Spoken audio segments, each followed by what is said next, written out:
Why are we only focusing on Raksha Bandhan and Singh, Chaddha and Boycott? People's taste has become diversified because they are watching more content.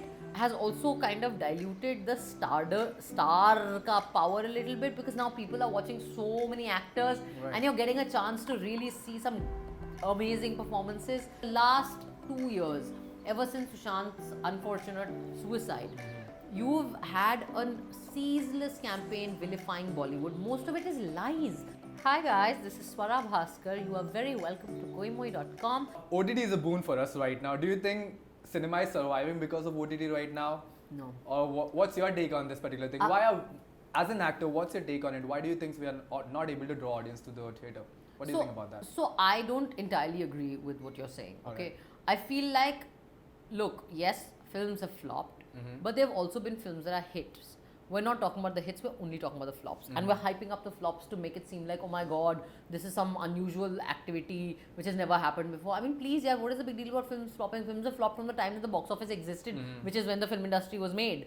Like, big deal. It's like there's so many films that were really like touted to be like huge films that flopped. Roop Ki Rani Choron Ka Raja was the most expensive film of its time. It didn't work. Correct. Now when you look back at it, you're like, oh, this is kind of like an iconic film in its own way. Before that also, like Sahib Bibi or Ghulam, it's a cult film. Right. Like it's taught in like foreign universities in Indian cinema classes. It was a flop. Andaz Apna Apna, it's a cult classic film. It was a flop. So what is the big deal? Like I don't understand why people are making such a big deal about it.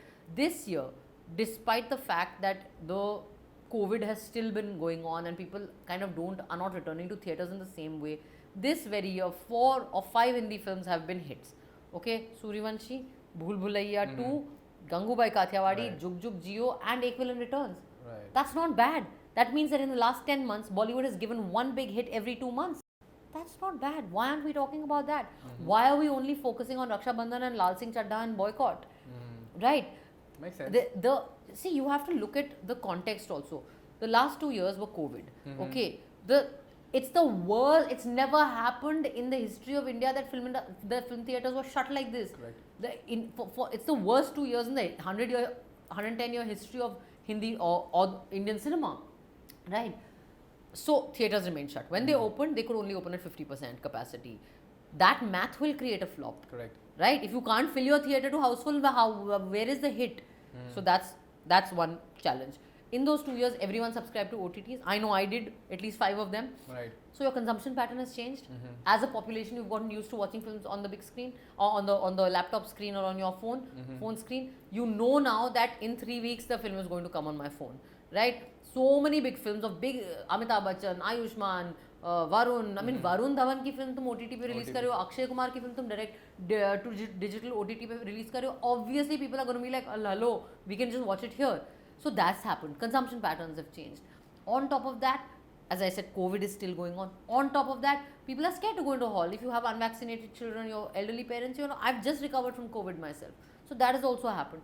Then you also have this boycott nonsense and all this, like really, for the last 2 years, ever since Sushant's unfortunate suicide, you've had a ceaseless campaign vilifying Bollywood. Most of it is lies.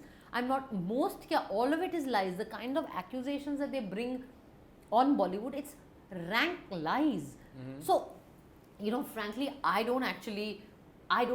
think that the idea that Bollywood is flopping, Bollywood is, you know, now something is, you know, like things are not going to work, it's all nonsense. Don't you think the content is an issue here? No, see, we've made good content in Bollywood, we've also made bad content in Bollywood.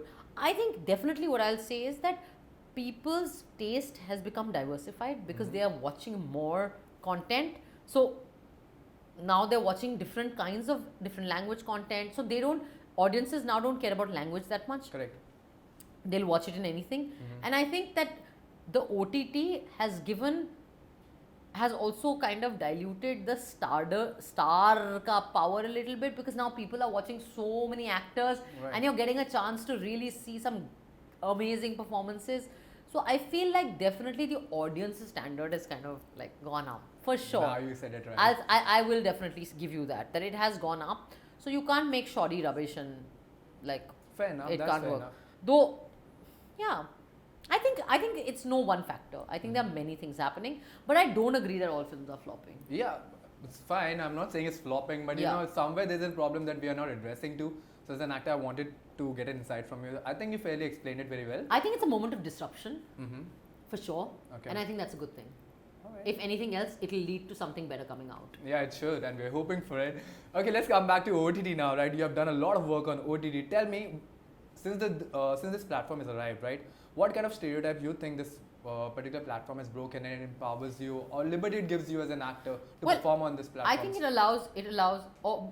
When the OTT came, there was a little more freedom that it had than the box office, because there was no censor and there was no box office pressure. Now that has changed because they've changed the rules. The government has changed the rule. There's a new IT Act and they've changed the rules and they're really clamping down on OTT. So that I think that freedom has kind of gone away. But in whatever time we saw, we definitely saw newer kinds of stories being told, newer kinds of characters being written, Fine. better characters, more interesting, more layered characters being written. And I think that's the reason why you see so many interesting performances on OTT. So I think as that an it's a actor, what boon. liberty do you get with this platform, Tim? No, as an actor, meaning I get the liberty of getting a different kind of a storyline and a script and a more interesting character. Like I've never played. I don't think that you can make a. I don't think that you could have made a Rasbhari kind For of cinema. character on cinema. It is interesting. It is like slightly tantalizing, and you know, kind of pushing some boundaries, telling an interesting story. That's not, nobody wants to watch that in cinema. If they see that in cinema, they'll say it's like, you know, oh, this is like some kind of B grade thing. Alright. But on OTT, you're actually getting into that subject and like exploring many things. I think that I don't think you can tell a story like It's Not That Simple, which is one of my shows on in Right. cinema, because like just that the kind of detailed dwelling, like, and the contemplation of relationships, what happens, how it works. The cinema format's not going to give you that kind of. It's just a 2-hour, 2.5-hour format. Fair enough, I agree to that. So, okay. but as an actor, it's not like I'm acting differently for OTT and. Yeah, it's the process is the same. Yeah, guess. I mean, It's I'm not different. acting. But there are Budgets are certain different. perks to it, right? But there are certain perks to it when it comes to cinema and when it comes to OTT. You have certain perks for cinema as well. You have certain perks when it comes to OTT as well. Like you said, the layered characters you can play. Yeah, of course. Much more time you have to work on yourself and all. So I guess that's part of it. I mean, honestly, though, the OTTs are now shot like they are also now shot very much in the same way as films are shot. Yeah. So Budgets are like that. Yeah, nowadays. budgets are like That's that. fine. So it's I enjoy both. I mean, for me, it's not a thing. I've done 5 big shows, headlined 5 big shows on OTT, and they've all been really interesting, and they've all been completely different characters. So that was really nice for me. All right.